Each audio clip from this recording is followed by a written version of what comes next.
وَإِذْ جَعَلْنَا الْبَيْتَ مَثَابَةً لِلنَّاسِ وَأَمْنًا کہ ہم نے بیت اللہ کو بار بار آنے کی جگہ بنائی اور امن کی جگہ بنائی ہے۔ بیت اللہ یہ گویا کہ اللہ رب العزت نے اس کے اندر ایک ایسی کشش رکھی ہے، یہ ایک مقناطیس ہے جو مسلمانوں کو، مومنوں کو، ایمان والوں کو اپنی طرف کھینچتا ہے۔ آپ بیت اللہ میں جتنی مرتبہ چلے جائیں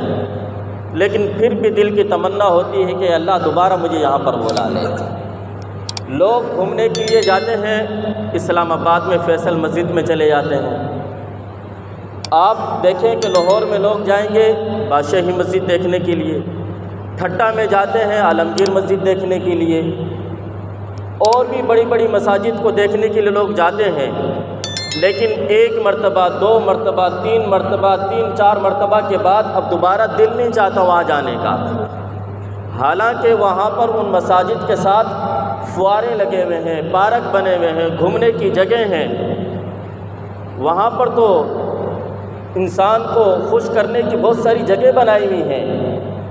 لیکن دو تین مرتبہ جانے کے بعد انسان کے دل اکتا جاتا ہے، دوبارہ جانے کا دل نہیں چاہتا۔ اگر کوئی دو یا تیسری مرتبہ جا چکا ہے تو پھر دوبارہ جب جاتا ہے وہاں پر، اسلام آباد میں گیا، کسی کام سے گیا، دو تین مرتبہ پہلے فیصل مسجد دیکھ چکا ہے، اب دوبارہ اس کے پاس سے گزر جائے گا لیکن وہاں اندر نہیں جائے گا، دل نہیں چاہتا۔ لیکن اللہ رب العزت نے بیت اللہ کے اندر ایسی کشش رکھی، ایسی چاہت رکھی ہے کہ انسان 10 مرتبہ بھی چلے جائے تو اگلی مرتبہ پھر جانے کی دل کی تمنا ہوتی ہے۔ حالانکہ بیت اللہ کے اندر کوئی فوارے نہیں لگے ہوئے، بیت اللہ کے ارد گرد کوئی پارک نہیں بنے ہوئے، بیت اللہ کے ارد گرد کوئی گھومنے کی جگہ نہیں بنی ہوئی،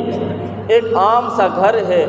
اور خاص کوئی اینٹیں بھی نہیں ہیں، کوئی سنگ مرمر کی خوبصورت اینٹیں لگی ہوئی ہو، نہیں، وہ پرانے زمانے کی وہی اینٹیں لگی ہوئی ہیں، اور اس کے اندر کوئی کھڑکی نہیں ہے، کوئی اس کے اندر فانوس نہیں ہے، ایک عام سا سادہ سا کمرہ بنا ہوا ہے۔ اللہ رب العزت نے اس کے اندر ایسی کشش رکھی کہ وہ مسلمانوں کو، ایمان والوں کو اپنی طرف کھینچتا ہے۔